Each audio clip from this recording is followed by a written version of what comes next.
یہ چند ایک احادیث کا ذخیرہ جو میں آپ کے سامنے رکھنے لگا ہوں، اگر کوئی بڑی محبت کے ساتھ ان کو سماعت کرے نا تو وہ اس نتیجے پہ پہنچے گا کہ میں تو یار ایویں زندگی گزارتا رہا اور دنیا کے پیچھے ہی بھاگتا رہا، دنیا داری کے چکر میں نے اپنے ہاتھوں کو مصروف رکھا اور میں نے اپنی آخرت کی فکر ہی نہ کی۔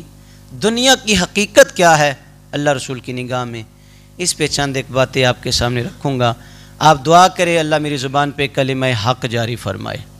اعظم چشتی نے بھی بڑا پیارا جملہ کہا، کسے نال وفا نہیں کیتی اس دنیا بے اعتباری، نہ محبوب ریا کوئی یہ تھے تے نہ کسے دی سرداری، ایتھے کسے دے پیر نہ لگے سب ٹر گئے وارو واری، اعظم ایتھے دل نہ لاویں نہیں تے روسیں جاندی واری، اعظم ایتھے دل نہ لاویں نہیں تے روسیں جاندی واری۔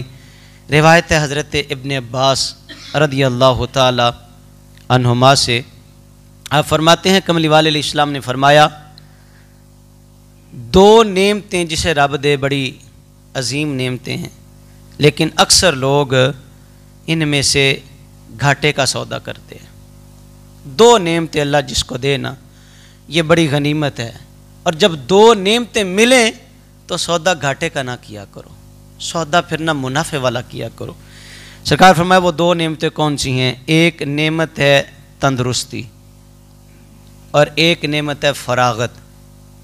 تندرستی بھی جس کو ملے یہ بڑی نعمت ہے، بہت بڑی نعمت ہے، وہ عمر کے کسی حصے میں ہے اور اللہ نے اس کو تندرستی دی ہے، یہ اللہ کی طرف سے بہت بڑا انعام ہے۔ اب ہمارے ہاں عام حالات میں ہوتا کیا ہے، جب تندرستی ہے، صحت ہے، جوانی ہے، شباب ہے، تو پھر بندہ پیسے جوڑنے کے چکر میں لگ جاتا ہے، پیسے کمانے کے چکر میں لگ گیا، محنت کرتا ہے صبح شام، نہیں دن دیکھتا نہیں رات دیکھتا، کسی پہر بھی اس کو کمائی کے لیے جانا پڑے تو وہ بالکل تیار ہے۔ اب محنت ساری اس نے دنیا کمانے میں لگا دی، جوانی خرچ کر دی اس نے دنیا کمانے میں، محنت لگا دی ساری اس نے پیسہ کمانے میں، پھر کیا ہوا؟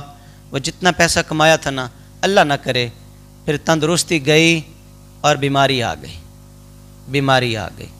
اب تندرستی کے دنوں میں سودا منافع والا تو یہ تھا کہ یہ اللہ کی چوکھٹ پہ کھڑا ہوتا، سجدے کرتا، لیکن یقین کریں بر صغیر پاک و ہند کی میں بات کر رہا ہوں، اوورال اللہ کی ذات زیادہ بہتر جانتی ہے۔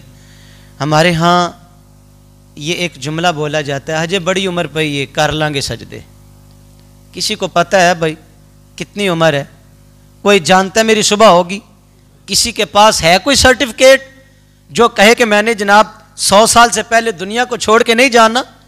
آپ کی آنکھوں نے چھوٹے چھوٹے بچوں کے جنازے بھی دیکھے ہیں، آپ کی آنکھوں نے بسا اوقات ایسا بھی دیکھا ہے، بوڑھا باپ جوان بیٹے کا لاشا اٹھاتا ہے۔ یہاں کسی کا پتہ نہیں ہے کب بلاوا آ جائے، کس کا بلاوا آ جائے، اور جب جس کا بلاوا آتا ہے ایک لمحہ بھی تاخیر نہیں ہوتی۔ صاحبو، اگر شباب ہے، جوانی ہے، صحت ہے، تو پھر اس کو صرف دنیا کمانے میں صرف نہ کرو۔ میں نے کہا اتنا عرصہ دنیا کمائی، پھر بیماری آ گئی، جتنا پیسہ تھا نا، بندہ کہتا ہے ساری جمع پونجی چلی جائے مجھے پرواہ نہیں ہے، ساری جمع پونجی میں خرچ کر دوں گا مجھے شفا مل جائے۔ وہ کسی بندے کا تذکرہ کیا گیا کہ وہ بڑا ہی امیر تھا، امیر ترین بندہ دنیا کا، بڑی دولت اس نے کما لی، لیکن اسے بیماری ایسی تھی کہ آنکھوں کے جو پٹھے ہیں یہ کام کرنا چھوڑ گئے۔ سلوشن ٹیپ لگاتے، رات کو سوتے وقت اور آنکھیں بند ہو جاتی، صبح جب وہ بیدار ہوتا تو وہ ٹیپ اتار دی جاتی۔ کسی نے پوچھا کہ تیری بہت زیادہ جو من چاہنے والی خواہش ہے وہ کون سی ہے؟ اس نے کہا میرا دل کرتا ہے اپنی مرضی سے آنکھیں کھولوں، اپنی مرضی سے بند کرو، میری تمنا یہ ہے۔ کہا اس کے لیے کیا کرو گے؟ اس نے کہا دنیا کی ساری دولت جتنی میرے پاس جمع ہے ساری خرچ کر دوں گا۔ بندے سمجھتے ہیں کہ دولت ہی ہے سارا کچھ، بندے سمجھتے ہیں کہ جناب میرے پاس اگر گاڑی نہ ہوئی، کار نہ ہوئی، میرے پاس بہت بڑا بنگلہ نہ ہوا تو میں تو ناکام ہو گیا ہوں۔ آپ ناکام نہیں ہوئے، آپ کامیاب ہو گئے ہیں۔ اللہ اکبر۔ دنیا جسے کہتے ہیں جادو کا کھلونا ہے، دنیا جسے کہتے ہیں جادو کا کھلونا ہے، مل جائے تو مٹی ہے، کھو جائے تو سونا ہے۔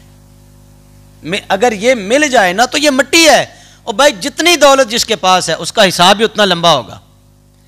امیروں سے غریب 500 سال پہلے جنت میں چلے جائیں گے، 500 سال پہلے حساب دینا پڑے گا۔ تو جس مال و زر کے پیچھے بھاگ بھاگ کے بندے نے سجدے چھوڑ دیے، اللہ کی چوکھٹ پہ آنا چھوڑ دیا، یہ مال یقین کرے یہ کسی کا سکا نہیں بنا۔ اور اگر جو مال دیا رب نے اس کا حق ادا نہیں کیا، یعنی زکوٰۃ نہیں دی، عشر نہیں دیا، تو یہ گنجے سانپ کی طرح یہ قیامت کے دن آئے گا اور بندے کے پیچھے بھاگے گا۔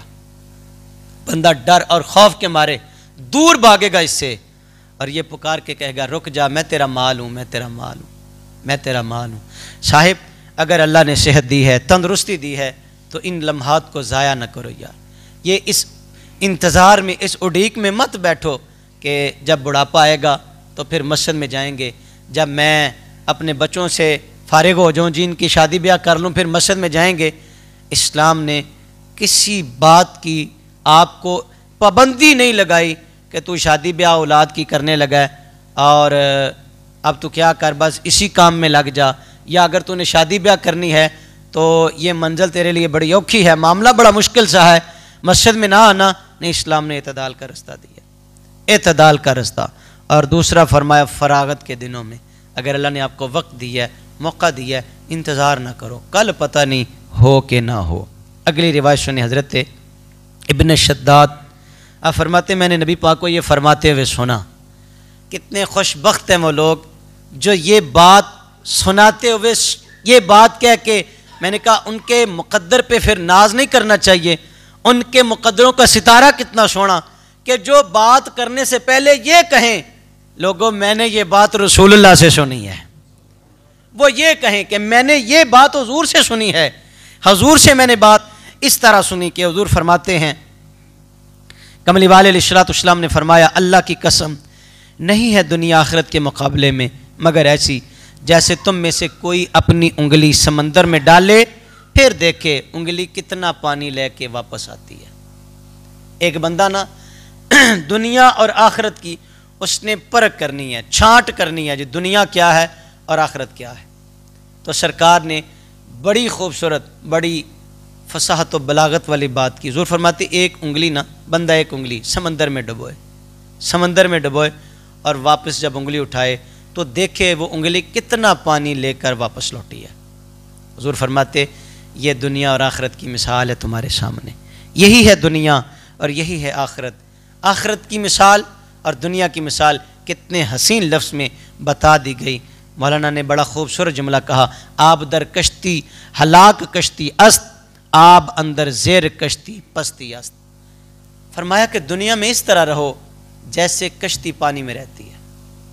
بھئی بتائیں سمندر کتنا بڑا ہے؟ بہت بڑا ہے، لیکن کشتی اس کے اندر تیرتی ہے جب تک کہ سمندر کا پانی کشتی کے اندر نہ آ جائے، جب تک کہ سمندر کا پانی کشتی کے اندر سما نہ جائے۔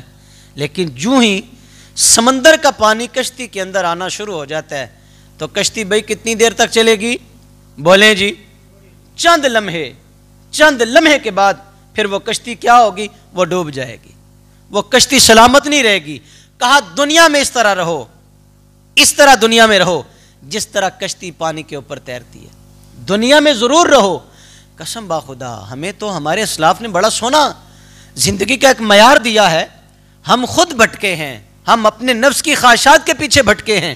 اور میرے بھائیوں دنیا اس کی اصل ہے کیا کہ جس کی مذمت کی گئی احادیث مبارکہ میں، وہ دنیا یہ دنیا ہے جو تمہیں دولت کے نشے میں دھت کر دے اور تمہیں آخرت کی فکر سے غافل کر دے، یہ وہ دنیا ہے۔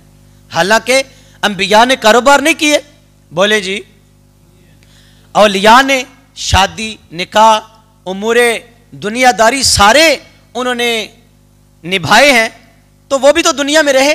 سوال تو بنتا ہے نا بھائی، دنیا میں تو وہ بھی رہے۔ لیکن سنو یار، دو طرح کے لوگ ہیں، یہ بات بڑی گہری ہے، اگر کسی کو سمجھ آ جائے تو یقین کریں اگر وہ اس بات کو اپنے دل میں جگہ دے زندگی سنور جائے گی، اس کی کایا پلٹ جائے گی۔ دو طرح کے لوگ ہیں، دو طرح کے لوگ ہیں۔ ایک تو فرمایا کہ اس طرح نہ رہو کہ جس طرح دنیا تمہارے اندر سما جائے۔ تو میں نے یہاں ایک بات کہی ہے کہ انبیاء بھی تو دنیا میں رہے، کاروبار انہوں نے بھی کیا، شادی بیاہ کے معاملات انہوں نے بھی سارے امور سر انجام دیے۔ تو میں یہاں یہ کہہ رہا ہوں کہ دو طرح کے لوگ ہیں، ایک دیندار ہے، ایک دنیا دار ہے۔ دنیا دار اگر دین کا بھی کوئی کام کرتا ہے نا تو اس کے پیچھے اس کو دنیا کی لالچ ہوتی ہے، اور وہ دنیا کی لالچ کیا ہے؟ بلے بلے ہوگی۔ چوہری صاحب نے جناب اتنے پیسے دیے مسجد میں، حضرت صاحب نے جناب اتنا کام کر دیا، مدرسہ بن گیا، فلاں چیز آ گئی، فلاں چیز۔ اگر کام اس نے دین کا کیا لیکن پیچھے نیت اس کی کیا تھی کہ میری وڈو بنے گی، میری بلے بلے ہوگی، تو فرمایا اس نے اب کچھ کمائی نہیں کی، اس نے دنیا میں تو واہ واہ کروا لی ہے، اس میں کوئی شک نہیں، جو اس کی نیت تھی اللہ نے اس کو دے دیا، لیکن قیامت کے دن اس کا حصہ کوئی نہیں ہوگا۔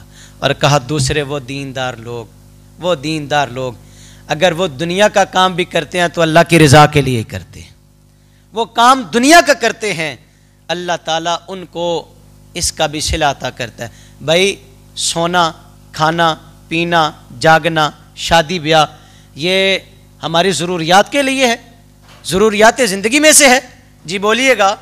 لیکن قسم با خدا میرے نبی کی حدیث مبارکہ کتنی سونی ہے، حضور فرماتے جو عشاء جماعت کے ساتھ پڑھ کے سوئے اللہ اسے آدھی رات کا عبادت کا ثواب عطا فرماتے ہیں، اور جو فجر بھی جماعت کے ساتھ پڑھے گا اللہ تعالیٰ اسے پوری رات عبادت کا ثواب دیتا ہے۔